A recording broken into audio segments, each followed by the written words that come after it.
하여튼 이사야서는 이 구조의 특징을 일단 보고 공부를 해야 도움이 돼요. 예. 자꾸 이제 제가 자랑하려고 그런 게 아니고 제가 공부를 해보니 일단 이렇게 구조에 대한 부분을 좀 이해를 하는 게 좋겠다 하는 걸 말씀드리는 겁니다. 그래서 이제 이사야서도 또 어떤 그 구조의 또 특징이 있냐면 지난번에 말씀드린 것처럼 이사야서가 이제 이렇게 보면 1장하고 65, 66장이 2장에서 64장까지를 감싸고 있는 거예요. 그래서 여기 이제 이런 걸 우리는 여기 서론 역할을 하고 여기 이제 결론 역할을 한다. 그래서 이제 전체를 쫙 감싸고 있다. 네, 이런 구조를 우리는 뭐라 그러냐? 이거를 우리는 인클루즈다. 인클루즈로 구조를 하는. 그러니까 우리 한국말은 좀 복잡해요. 요거를 뭐 어떤 사람은 봉투 구조다. 어떤 사람은 뭐 하여튼 뭐 좀 복잡한 그런 뭐 이렇게 한글 용어를 쓰는데 그냥 이렇게 인클루즈 구조다. 이렇게 그냥 쓰는 게 좋을 것 같아요. 인클루즈란 말은 뭐냐면은 시작과 끝이 거의 비슷하고 똑같아 가지고 전체를 감싸고 있다. 이사야서가. 그래서 그러면 이거는 나누어 읽지 말고 어떻게 읽어라? 하나로 읽으라는 거죠. 서론 결론이 있으니까 이거는 분리되면 안 되죠. 그렇죠? 그래서 여러분 이런 구조를 인클루즈라 그래요. 그래서 이제 비평학자들은 1 이사야, 2 이사야, 3 이사야 뭐 이러거든요. 근데 이제 이런 구조에 대한 연구가 많이 되어 왔어요. 그래가지고 요즘은 이제 1, 2, 3 이사야 이런 이야기를 하긴 해도 이사야가 통일된 책이라는 것에 대해서는 이제는 많은 비평학자들이 이제는 함부로 그렇게 부정하지는 못합니다. 지금 보수적인 학자들뿐만 아니고 소위 이런 그 학문적인 연구를 하는 이사야 연구가들은 이런 이사야서의 인클루어 구조를 인정하기 때문에 이제는 이사야서 이렇게 막 나누어서 읽어야 된다고 주장하지는 못합니다. 제가 2003년에 제가 이제 박사학위 받고 한국에 들어와가지고 그때 이제 이 학계에 논문 발표하고 이러니까 이제 우리 복음주의에서는 뭐 그냥 뭐 그런 문제가 없지만 이제 이렇게 저기 좀 약간 그 뭐 한신, 장신, 감신 뭐 이런 쪽에서 이제 공부하신 분 그것도 옛날에 공부하신 분들 오면은 이제 막 이제 이게 막 학회할 때 막 치열하게 공방이 되는 거예요. 그러니까 이제 막 공격을 하죠. 근데 이제 그거는 조금 이제 옛날에 공부하신 분들이 이제 그렇고 저 시대에만 공부를 하고 오신 분들은 이미 이제 이거에 대해서 이해가 돼 있으니까 이해가 되는 거예요. 그래서 이제 심지어 이제 그 한신대면 좀 우리가 생각할 때 진보적이라 하잖아요. 이제 박경철 구약 교수라고 이분은 저하고 생각이 거의 비슷해. 이사야를 나누면 안 된다고 보는 게. 왜냐하면 이미 그분은 좀 더 이제 최근의 흐름을 보고 오신 거예요. 그러니까 이거는 이제 보수주의냐 진보냐 이런 걸 떠나가지고 최근에는 이런 이사야서의 인클루지브 구조에 대해서 많이 학계가 연구가 되어가지고 이제는 이사야를 나누지 말고 하나로 보아야 된다는 데서는 많은 학자들이 그다음 지금 이제 동의가 되고 있는 상황입니다. 현재로는. 예. 그래서 처음에 제가 한국 갔을 때는 많이 힘들었어요. 이 현재의 그런 학계 흐름을 잘 모르는 분들은 이걸 이해를 못하니까 많은 그런 그 토론이 있었는데 지금은 이미 상당 부분 많이 이렇게 이해를 하고 있어서 지금은 이사야서의 통일성을 이야기해도 막 뭐 소위 말하면 뭐 꼴통이다 아니면 뭐 수구 꼴통이다 이런 말 안 해요. 지금은. 오히려 지금은 뭐 오히려 잘 이야기가 되고 있는 상황입니다. 그래서 이제 왜 그러느냐? 구조가 딱 그렇게 잡혀 있어요. 1장하고 65, 66장이 거의 비슷한 주제, 비슷한 사상, 비슷한 표현들로 꽉 차 있어요. 그래서 이 이사야 전체를 꽉 이렇게 이제 감싸고 있어요. 자, 그런데 재밌는 거는 이 1장과 65, 66장에도 똑같이 어떤 주제가 강조되고 있느냐? 듣는 것, 그 다음에 또 회개의 주제가 똑같이 강조되고 있다는 거예요. 이것도 역시 물론 다른 사상도 있지만. 자, 그러면 이제 우리는 이제 어떤 본문을 또 깊이 연구해 봐야 되겠어요? 1장하고 65, 66장을 공부해요. 제가 이거 한다고 해서 다른 이사야 본문이 중요하지 않다는 게 아니에요. 제가 지금 강의하는 내용은 지금 이 내용들이 다 다른 본문에도 똑같이 다 중요하게 이 사상을 전달하고 있다라는 것을 말씀드리기 위해서 제가 샘플로 이 본문을 다루는 거예요. 무슨 말 아시겠죠? 제가 이 샘플로 이걸 다룬다는 거는 이것만 중요하지 않다는 게 아니에요. 이 샘플을 다룸으로써 전체의 핵심 내용이 뭔지를 파악해내는 거예요. 그래서 여러분이 이사야를 읽어 나갈 때 다른 본문, 다른 이 장들에도 똑같이 이런 내용들이 들어가 있다는 걸 확인할 수 있어요. 읽어보시면. 제 말 이해되시겠죠? 네, 그래서 제가 이걸 하는 거지. 이것만 중요하다는 게 절대 아니라는 걸 꼭 여러분이 아셔야 됩니다. 자, 그럼 1장을 한번 볼게요. 1장. 지금 그럼 1장에도 역시 어떤 주제가 나오느냐? 귀머거리 주제가 나와요. 우리가 4 갑니다. 4. 여러분 교재 4 밑에 있습니다. 4.1 이사야 1장에 나타난 귀머거리. 아까 우리 좀 잠시 보다가 말았는데요. 4.1.1 이사야 1장 역할 읽어보십시오. 그건 제가 여기 서론의 역할을 한다 이야기했으니까 그거 그냥 읽어보시면 되고요. 그 다음에 이제 4.1.2 구조 한번 볼게요. 구조. 이 구제는 여러분이 이제 그렇게 보시면 됩니다. 구조는 제가 여러분 따로 설명해 드리지 않고 이런 구조를 가지고 있다. 돼 있고. 센터에는 뭐가 있죠? 회개 요청. 회개하라. 그죠? 자, 그 메시지를 듣는 자는 남은 자고 그 회개하라는 메시지를 듣지 않는 자는 귀머거리다. 이렇게 볼 수 있겠죠. 자, 그러면 이제 우리 어디로 넘어가냐면 이제 4.1.3은 이사야 1장에 여러 주제가 나타난다. 보는 것, 듣는 것, 거룩, 남은 자, 회개, 예배와 우상, 하나님 여러 주제가 있지만 우리는 오늘 특별히 어떤 주제에 초점을 둔다고요? 네, 듣는 귀머거리 주제를 본다. 그래서 4.1.4 이사야 1장에 나타난 귀머거리 주제를 보도록 하겠습니다. 아까 우리 딱 봤을 때 패역한 자식 이스라엘 했죠, 그죠? 그래서 우리 4.1.4.1 그래서 이사야 1장 2, 3절 읽었습니다. 맞죠? 요거 우리 처음에 시작할 때 저거 했습니다. 다시 안 합니다. 요거는 예, 부모의 의무는 자식을 훈육하는 것이고 자식의 의무는 부모의 훈육에 뭐 하는 거죠? 순종하는 것이다. 저게 핵심입니다. 나머지 구절을 좀 읽어보시면 돼요. 자, 밑에가 더 중요해요. 불순종하는 자식. 근데 자식이 불순종해. 막 가르치는데 말을 안 들어. 부모의 말을 안 듣는단 말이죠. 귀머리가 됐어. 그러면 부모가 어떻게 자식을 훈육합니까? 그게 바로 징계예요. 신명기 21장 18절에서 21절. 이건 중요합니다. 이건 찾아보겠습니다. 신명기 21장 18절에서 21절. 야, 그 뒤에 우리 예분 한번 천천히 읽어주시면 되겠습니다. 신명기 21장 18절에서 21절. 예, 자, 이 구절은 굉장히 중요합니다. 이 구절은 요 이사야서 1장을 이해하는데 아주 핵심적인 구절 가운데 하나입니다. 자, 패역한 자식. 다시 말해서 패역한 자식은 부모의 말을 듣지 않는 자식. 그렇죠? 첫 번째는 말 안 들을 때 어떻게 해야 돼요? 징계를 한다. 맞죠? 첫 번째 징계예요. 맞습니까? 근데 징계를 해도 말 안 들어. 그럼 어떻게 돼요? 정인을 세웁니다. 정인. 그죠? 정인을 세우고 그 다음에 어떻게 돼요? 죽입니다. 죽입니다. 이거는 이제 완전한 심판을 이야기해요. 완전 심판. 죽입니다. 완전히 죽여버립니다. 자, 그래서 이사야서를 읽어보면 이게 줄줄이 이 상황이 어떤 상황이냐. 이 말을 안 들어, 지금. 부모 말을 안 들어. 그러면 하나님이 첫 번째 카드가 뭐라 그랬죠? 징계를 내려. 처음에는 징계를 내리지 않고 처음에는 뭘 보내요? 그의 선지자를 보내요. 그래서 어떻게 해? 돌아오라고 해.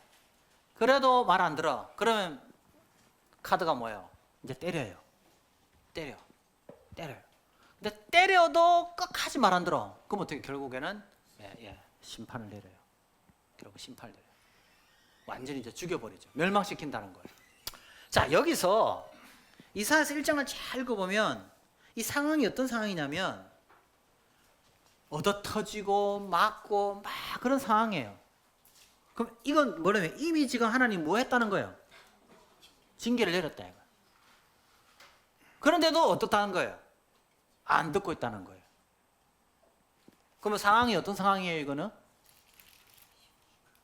이제 마지막 이 심판밖에 남아있지 않는 그런 아주 절박한 상황이라는 사실을 이사야 1장을 쭉 읽어보면 알 수가 있어요. 매를 막 한번 보세요, 여러분. 이사야서 1장 한번 보실래요? 자, 한번 보겠습니다, 여러분. 이사야 1장 한번 보세요.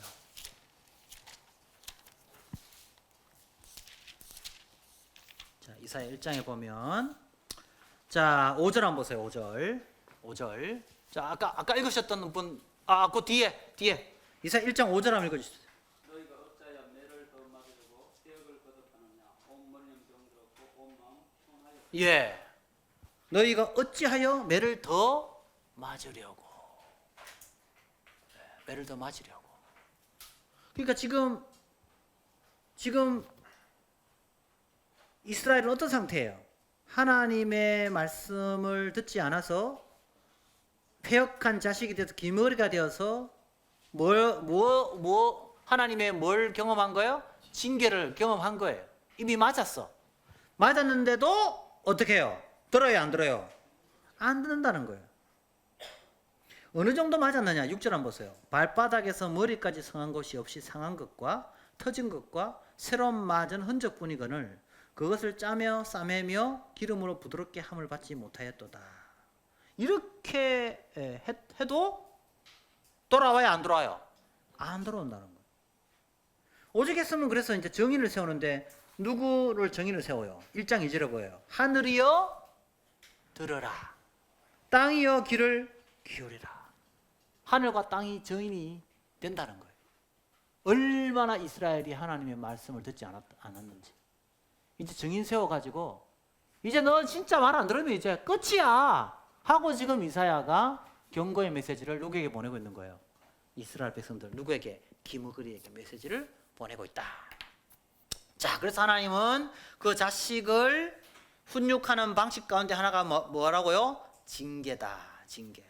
그래서 이사야서 1장 5절에 보면 매를 들었다. 하나님이 매가 사실은 뭐예요? 듣지 않는 그 백성들을 교육하는 방식이다. 잠언 3장 12절에도 똑같은 표현이 있습니다. 하나님 말 듣지 않는 자식들 징계로 다스린다 하는 거 나와 있어요.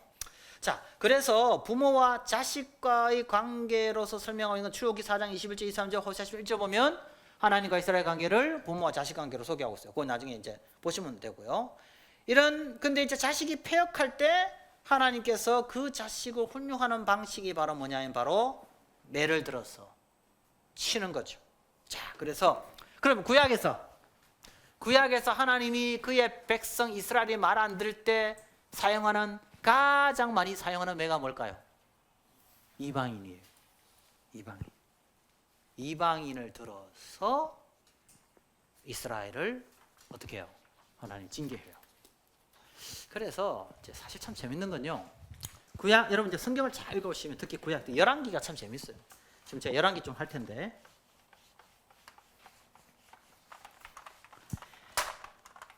자, 여기가 이제 이스라엘이죠. 이스라엘이 여기 이제 이방 세계가 있다고 봅시다. 이방 세계가 있으면 이스라엘이 하나님과의 관계가 잘 되어 있어서 하나님 말씀에 순종하면 어떤 일이 벌어지느냐? 이방인들이 오히려 이스라엘에게 뭐 하러 나오느냐? 예물을 드리러 나옵니다. 그래서 이스라엘의 힘이 강해집니다. 그런데 이스라엘이 하나님의 언약의 말씀을 버리게 되면 어떤 일이 벌어지냐?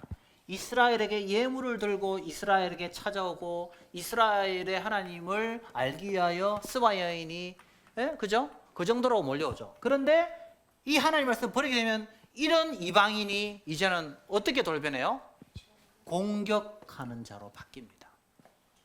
그래서 열왕기를 잘 읽어보면 이방인의 태도는 누구의 영적 상태를 보여주는 간음자가 돼요? 이스라엘의 영적 상태를 보여주는 간음자가 돼요. 지금 이방인이 공격하고 있다? 이건 지금 뭐를 의미하고 있어요? 뭔가 지금 이스라엘에게 문제가 있다는 것을 보여줍니다. 근데 이 이방인들이 지금 이스라엘에게 항복을 하고 순종하고 나오고 있다? 그러면 모든 게 그런 건 아니고 제 이야기는 다 그런 건 아니고요. 여기 예외는 항상 있습니다. 그러나 제가 말했죠. 열왕기에서 제가 이야기했어요. 열왕기에서 또 오해하시면 안 돼요. 무조건 다 그런 건 아니고. 믿음이 안 좋은데도 잘 되는 경우도 있고요. 예. 결국 항상 있어요. 그거는 이제 자문이라든지 욥기라든지 이런 보면 또 그 내용이 나오죠. 제가 말한 건 열왕기에서 말씀드리는 거예요. 열왕기에서 왕들의 어떤 그런 스토리는 이런 어떤 그 패턴을 그대로 이어가고 있습니다. 하나님의 언약의 말씀에 벗어나면 하나님께서 누굴 들어서 이방인을 들어서 이스라엘을 칩니다. 공격합니다. 자, 이런 관점에서 볼 때에 지금 하나님의 징계의 매는 이사야서에는 주로 뭐라고요? 이방인이다. 이방인이 하나님의 징계 도구로 사용되어지고 있다. 자, 그럼 이사야서 1장 7절. 자, 우리 뒤에 한번 읽어 주십시오. 예. 너희의 땅은 황폐하였고 너희의 성읍들은 푸릇하고 너희의 크고 너희 목전에서 이방인이 화면에 같이 황폐하였고. 자, 여기에서 이런 상황은 지금 완전히 땅이 황폐하고 불에 탔고 그랬잖아요. 그럼 이건 누구의 침략을 보여줘요? 아수르가 쳐들어왔을 때 히스기야 시대의 상황과 굉장히 유사하다는 걸 알 수 있겠죠. 네. 북이스라엘과 아람이 쳐들어올 때는 이 정도는 아니었거든요. 근데 여기 보면 땅이 황폐하고 성읍들이 불에 타고 토지가 삼켜졌고 파괴되었다 이렇게 했을 때는 상당히 많은 어떤 그 유다의 땅들이 이방인의 손에 넘어가서 지금 이렇게 고통을 겪고 있다는 거죠. 그래서 저도 많은 학자들이 이거는 그 히스기야 시대의 아수르의 침략과 상당히 연관성을 가지고 있지 않느냐 이제 그렇게 해석을 하고 있습니다. 그럼 어쩌면 이 히스기야 시대의 아수르의 침략은 어찌 보면 이스라엘의 불순종으로 인한 결과로서 나타나는 현상으로 볼 수 있다 이렇게 볼 수 있어요. 징계로 볼 수 있습니다. 요거는요 히스기야가 그대로 그것을 인정을 하고 있습니다. 나중에 우리 한번 그거는 살펴보고요. 자, 그 다음에 또 살펴볼 게 뭐냐면 10장 5절. 그 뒤에 10장 5절 한번 읽어주십시오. 이사야 10장 5절. 이사야 10장 5절.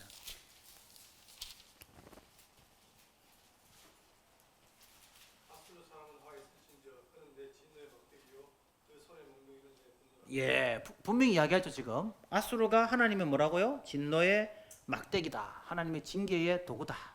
그래서 하나님은 아수르를 통해서 누구를 징계한다고요? 이스라엘을 징계한다고 분명히 하나님이 말씀합니다. 자, 그래서 그 왜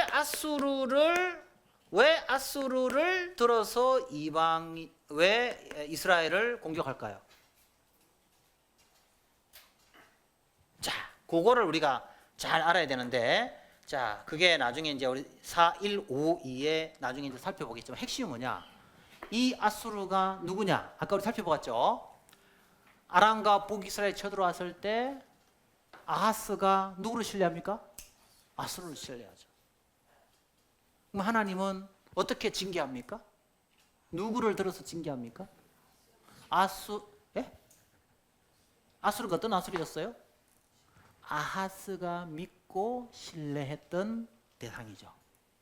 그러면 아하스만 믿고 신뢰했겠습니까? 아하스 시대의 백성들이 믿고 신뢰했던 나라였어요. 근데 하나님은 누구를 들어서 징계하냐는 거예요.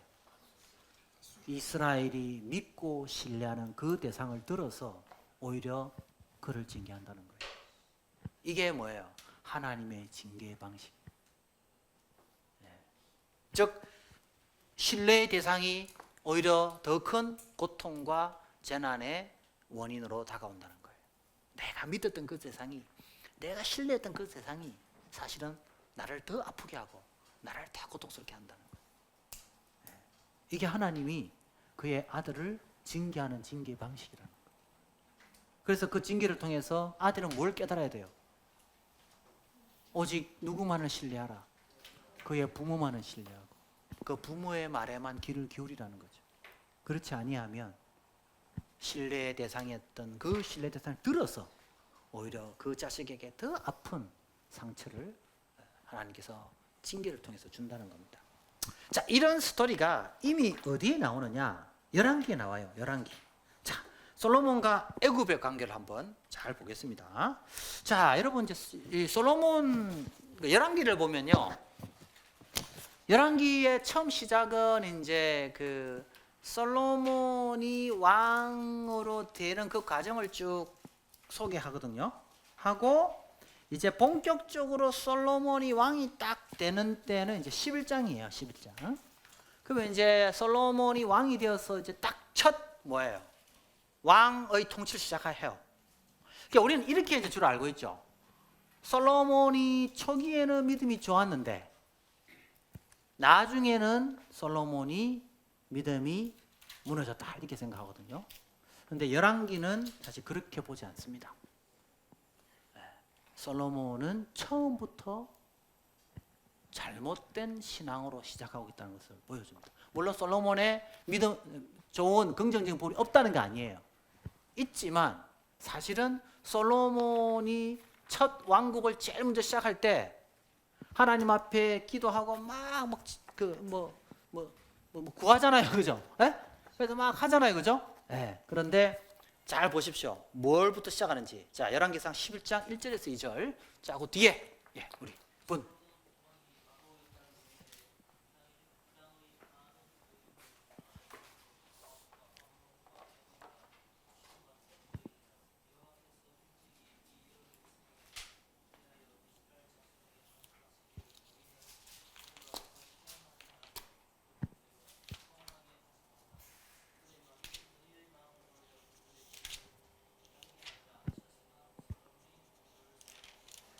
자, 여러분 잘 보세요.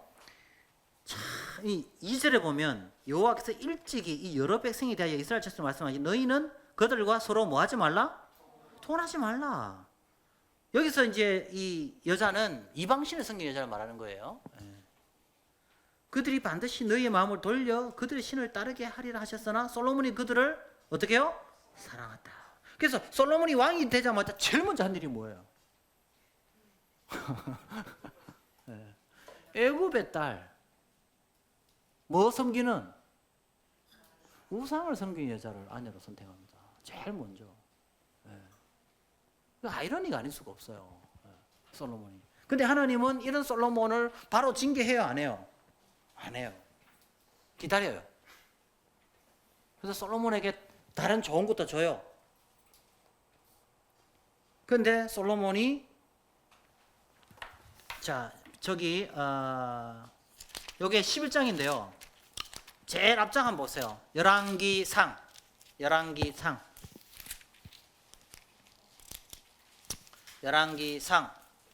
3장. 여기가 이제 처음 왕이 될 때예요. 왕이 되어서 첫 번째 시작하는 거예요. 3장 1절. 예. 자, 뒤에 한번 읽어 주세요.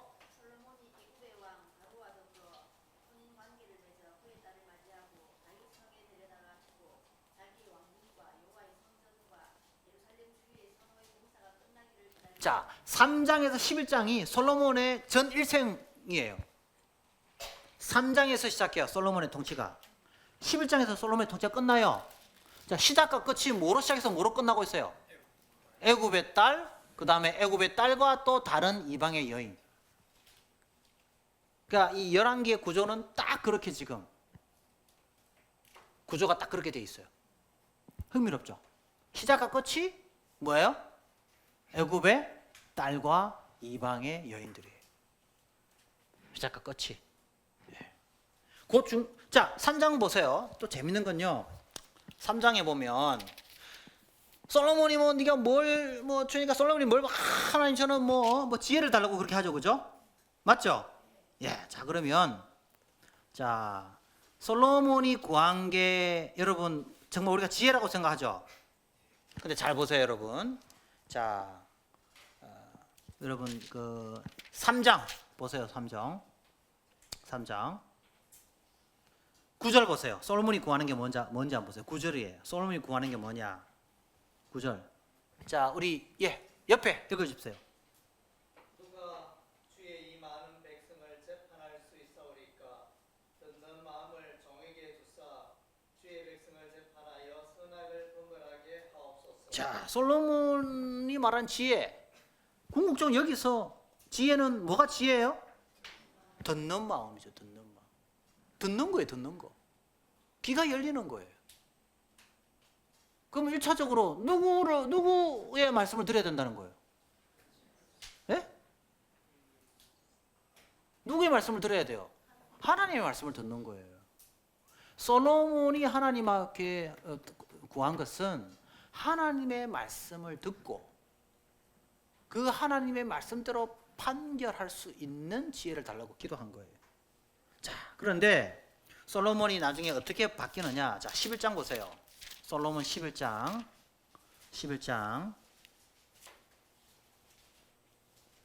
솔로몬이 하나님의 말씀 안 듣거든요. 자, 11장 9절, 10절, 11절. 자, 이거 진짜 중요한 구절입니다. 자, 한번 읽어주십시오. 그 옆에.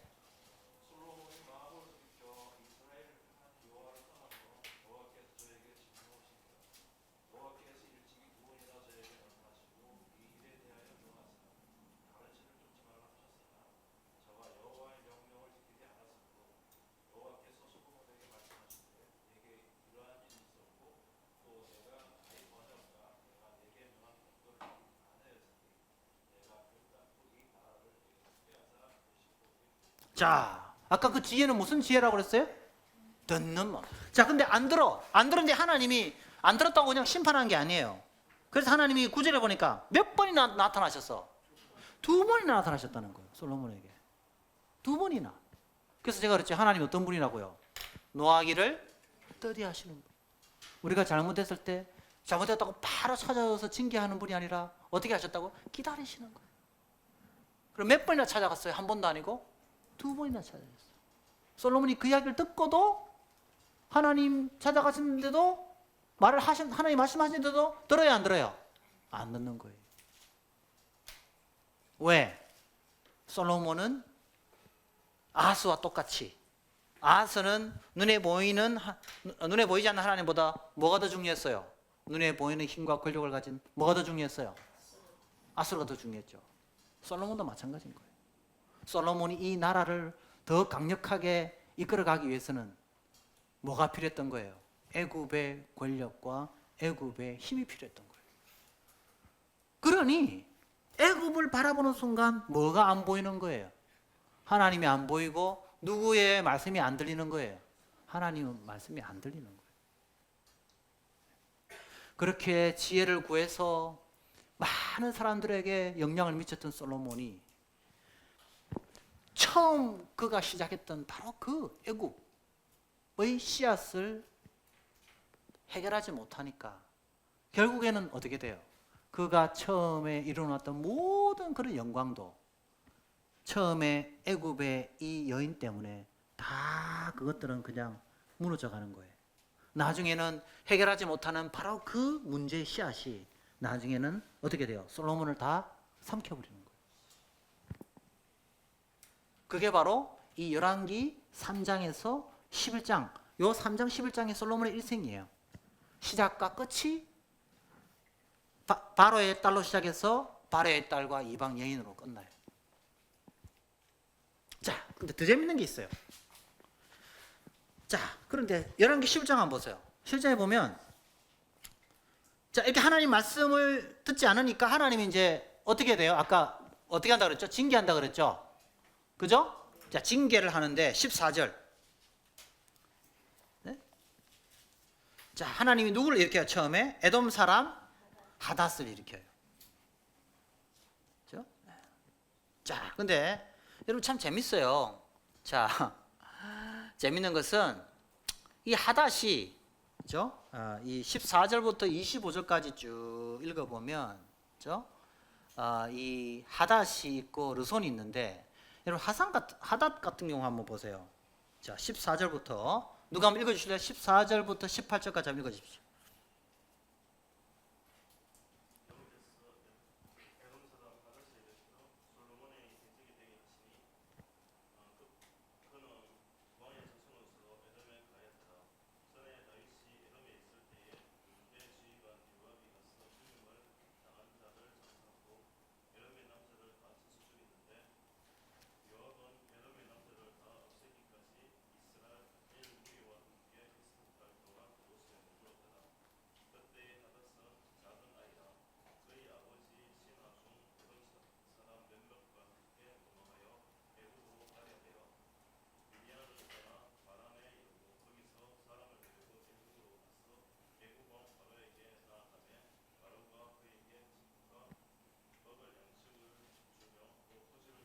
자, 솔로몬의 대적이 되는 이 에돔 사람 하닷은 어디에서 힘을 키우고 어디에서 칼을 갑니까? 애굽입니다. 이 애굽은 어떤 나라예요? 솔로몬이 그토록 공을 들였던 나라예요. 솔로몬이 그토록 의지했던 나라예요. 자기가 이 나라를 부강하게 키우기 위해서 필요한 나라라고 해서 거기에 있는 딸과 정략 결혼을 한 거예요. 근데 그가 믿었던 그 애굽에서 자라난 바로 이 사람이 오히려 누구의 대적이 돼요? 바로 솔로몬의 대적이 돼요. 솔로몬의 가장 무서운 큰 대적은 누굽니까? 바로 여로보암이에요. 자, 여로보암이 어디서 힘을 키우느냐? 열왕기상 11장 26절 한번 보겠습니다. 열왕기상 11장 26절. 자, 우리 거기 뒤에 다 읽으셨습니까? 남으셨어요? 예, 읽어주세요. 예.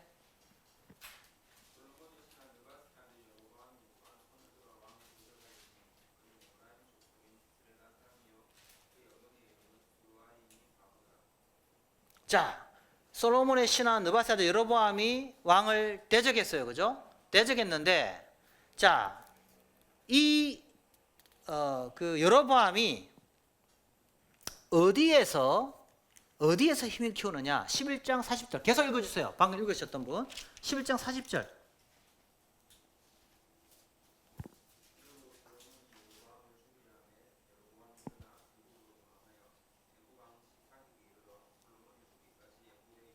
자, 솔로몬이 여로보암 죽이려고 했어요. 네. 죽이려고 했는데 어디로 숨어요? 애굽에 숨어요. 그리고 이 여로보암을 끝까지 보호해주고 지켜주는 사람이 누구냐? 애굽 왕이에요. 그래서 나중에는 여기서 힘을 키웠던 여로보암이 결국은 솔로몬이 죽고 난 다음에 솔로몬의 나라를 어떻게 해요? 분열시키는데 결정적인 역할을 합니다. 결정적인 역할을 합니다. 자, 그래서 참 놀랍죠. 애굽의 여인을 아내로 맞아들인 솔로몬이 그래서 애굽의 힘을 빌어서 나라를 더 부강하게 만들겠다는 솔로몬이 오히려 애굽으로부터 보호받은 그 여로보암에 의해서 나라가 분열되었다는 거예요. 아이러니가 아닐 수 없습니다. 솔로몬은 그 애굽을 통해서 나라를 더 크게 만들려고 했어요. 근데 결과는 뭐예요? 자기가 의지했던 그 애굽에서 자라난 그 누가? 여로보암이 오히려 솔로몬의 나라를 어떻게 해요? 분열시키는 그런 원인이 되었다는 거죠. 자, 이런 일들이 이게 바로 아하스와 아수르의 관계에서 우리는 발견할 수 있습니다. 이제 아까 우리 했으니까 넘어갈게요. 이건 넘어갑니다. 아하스가 아수르를 의지해서 결국 하나님은 그 아수르를 통해서 오히려 히스기야 시대에 더 큰 칼날이 되도록 만들었다. 자, 그래서 416 합니다. 416 찾으셨습니까?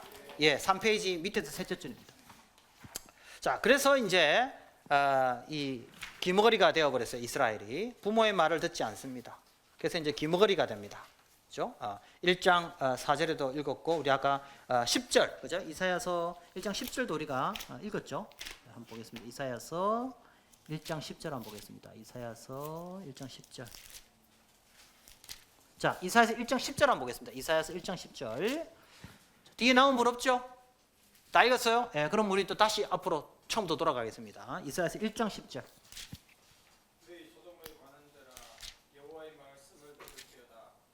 너희 고모라의 백성아 우리 하나님의 법에 귀를 기울일지어다. 자, 여기에 보면 자, 소돔과 고모라의 백성이라고 이야기해요.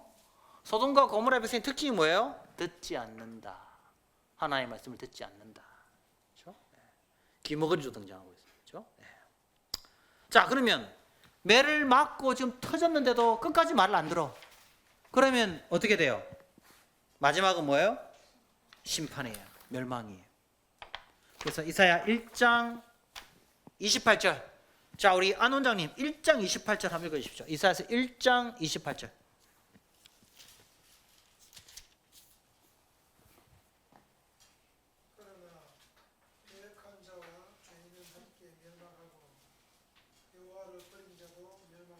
예, 결국 매를 맞고도 듣지 않으면 마지막은 뭐예요? 멸망이다, 패망이다. 지금 선언하고 있습니다. 예. 두렵죠? 예. 이건 아까 읽었던 신명기 21장 18, 21절에 나오는 내용과 일맥상통합니다. 자식이 말을 듣지 않으면 돌로 쳐서 죽이는 거예요. 끝까지 말을 듣지 않으면. 예. 두렵죠? 예. 자, 그러나 매를 맞을 때 뭐 하면? 돌아오면 언제나 뭐는 있다는 거예요? 희망은 있다. 그게 이제 이사야 1장의 메시지의 핵심이라고 볼 수 있습니다. 그래서 너무 또 무서워하지 마시고 우리가 잘못을 했어도 그냥 두 손 들고 하나님께 가면 하나님은 미쁘시고 어로우사 우리를 또 용서해 주시고 받아주시는 분입니다. 자, 그래서 우리 4페이지 들어가서 이제 이 여호와는 아버지로서 매로 때렸는데도 안 돌아와. 그러면 아까 신명기 21장에 누구를 세운다 그랬죠? 정인을 세운다 그랬죠. 그래서 이사야 1장 4절에 1장 2절에 정인을 지금 호출하는 거예요. 하늘과 땅을 정인으로 호출하고 있다. 그래서 아비로부터 죽음, 멸망에 직면한 기머거리 자식 이스라엘 이사야 1장 2, 4절을 했고요. 자, 이런 것은 이제 신약에도 이런 기머금의 문제가 동일하게 나온다. 이거 나중에 이제 살펴보면 될 것 같고요. 자, 그러면 멸망에서 벗어날 수 있는 유일한 길이 뭐예요? 돌아오는 거예요. 회개밖에 없어요. 그래서 이사야서 1장 18절. 자, 우리 뒤에 우리 아까 그 순서대로 그대로 갑시다. 전도사님 1장 18절. 여호와께서 말씀하시되 오라 우리가 서로 변론하자 너희의 죄가 조금 같을지라도 금과 같이 희어질 것이요 진 홍같이 붉을지라도 양털같이 희게 되리라. 네. 그래서 유일한 희망은 뭐밖에 없다고요? 회개밖에 없다. 그렇죠? 유일한 희망. 그 다음에 우리 장로님 27절.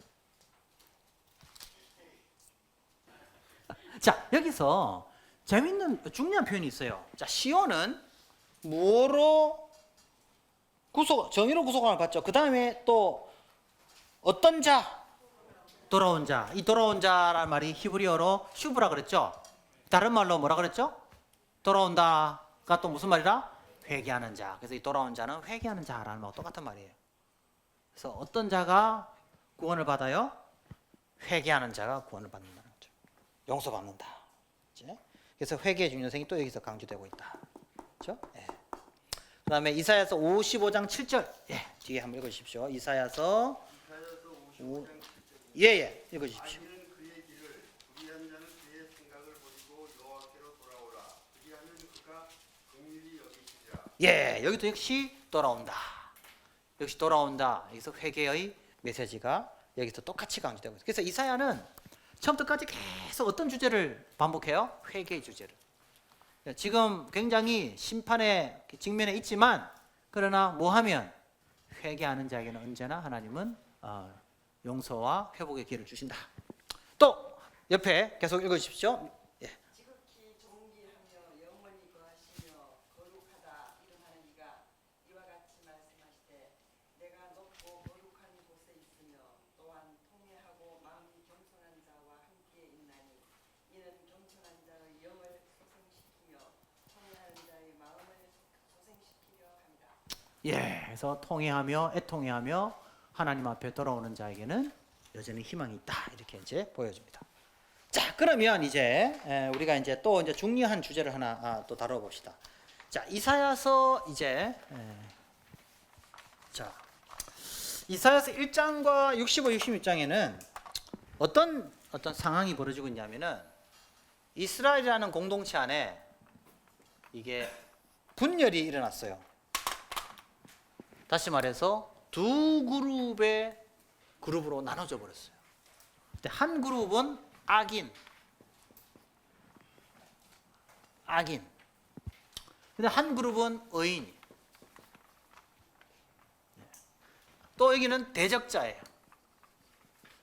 의인들을 막 대적하는 자. 여기서 이 의인들을 또 남은 자로 이제 볼 수 있어요. 같은 말이에요. 자, 그러면 이스라엘이라는 그룹 안에 이스라엘은 공동체 안에 이 두 그룹이 쫙 나눠져 버렸다는 거죠. 자, 그러면 이제 질문을 던져야 되죠. 누가 악인이며 누가 의인이냐 하는 거예요. 다시 말씀드리면 그럼 누가 남은 자냐? 자, 요 주제가 아까 아하스와 히스기야에서 두 가지가 나왔죠. 물론 여러 가지가 있었지만 그중에 하나가 뭐죠? 하나는 듣느냐 듣지 않느냐. 또 하나 또 뭐였죠? 회개하느냐 회개하지 않느냐. 여기에서 남은 자가 누구인지를 알려주고 있다 했죠? 맞습니까? 예. 1장과 61장 동일합니다. 그러면 누가 악인이고 누가 의인이냐, 이것을 누가 남은 자냐, 이거 무엇을 통해 알 수 있느냐? 듣느냐 듣지 않느냐, 회개하느냐 회개하지 않느냐를 통해서 알 수 있다라는 거예요. 자, 그러면 이제 1장을 읽어보면 1장 1절에서 9절까지 한번 읽어봅시다. 여기 읽어보면 이사야 시대에 누가 남은 자인지 누가 악인인지를 이 1장 1절에서 9절이 잘 소개하고 있어요. 자, 그럼 여러분 시간을 드릴 테니까 지금 한번 쭉 읽어보세요. 쭉 읽어보세요. 읽어보면 두 부류의 그룹이 나온다 이거죠. 지금부터 한번 읽어보세요. 이사야서 1장 1절에서 9절을 읽어보면서 이 두 부류의 그룹이 어떻게 구별될 수 있는가 한번 잘 읽어보십시오. 지금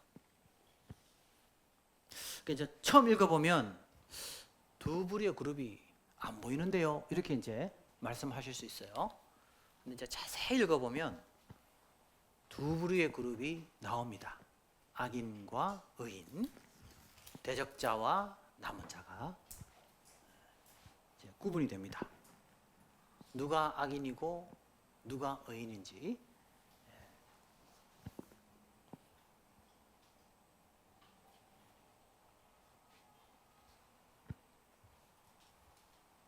자, 힌트를 드릴게요. 읽을 때 이사야가 요 두 그룹의 차이를 무엇으로 차이를 두느냐면 인칭을 통해서 구별을 둡니다. 인칭. 자, 그래서 첫째, 너희라는 인칭을 사용합니다. 이게 2인칭 복수예요. 또 다른 또 인칭이 또 등장합니다. 우리 1인칭 복수를 씁니다. 그래서 이 두 그룹이 완전히 구별돼요. 자, 요 인칭을 보면서 한번 더 읽어보세요. 그러면 조금 구별이 돼요.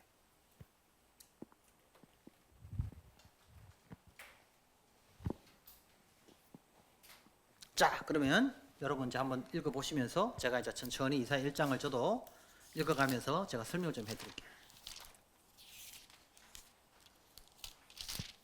자, 1장 2절. 그들이 나를 거역하였도다.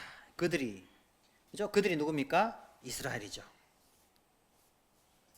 자, 4절에 보면 그들이 쭉 6절까지 4절까지는 그들이 하다가 이 그들이 누군지 아냐? 그게 바로 누구라고? 너희들이야 하고 인칭의 전화를 줍니다. 5절에 맞습니까? 예. 말 안 듣고 부패한 자식이고 허물진 백성이고 범죄한 나라였던 바로 그 말 안 듣는 이스라엘이 누군지 알아? 누구라고요? 너희들이야. 너희 인칭 복수. 너희가 어찌하여 매를 더 맞으려고. 그리고 7절에 보면 너희의 땅은 너희 쭉 이야기합니다. 자, 그런데 9절에 보세요. 만군의 여호와께서 누구를 위하여? 우리를 위하여. 누구를 남겨주지 않았으면? 생존자를 남겨주지 않았다면 우리가 뭐같이 되고? 소금과 같고 고모라 같았더라. 자, 이사야는 자기를 포함한 어떤 누군가, 자기와 함께 지금 하나님의 말씀을 듣고 순종하는 어떤 그룹을 지금 생각하고 있는 거예요. 그래서 그 사람들 때문에 이 이스라엘을 다 어떻게 했다는 거예요? 멸망시키지 않았다는 거예요. 남은 자가 있어서. 이 남은 자 때문에 그나마 하나님이 이 이스라엘을 이 정도로 지금 지키고 있다는 거예요. 이 우리가 없었으면 어떻게 돼요? 이게 완전히 그냥 끝나는 거예요. 무슨 이해 되시겠죠? 자, 그러면 질문을 던질 거 아니에요. 그러면 이 너희는 누구냐? 그리고 이 그들은 누구인가? 그게 10절부터 쫙 상세히 설명됩니다. 10절부터. 너희는 누구이고 우리는 누구인가? 5번 쉬었다 하겠습니다.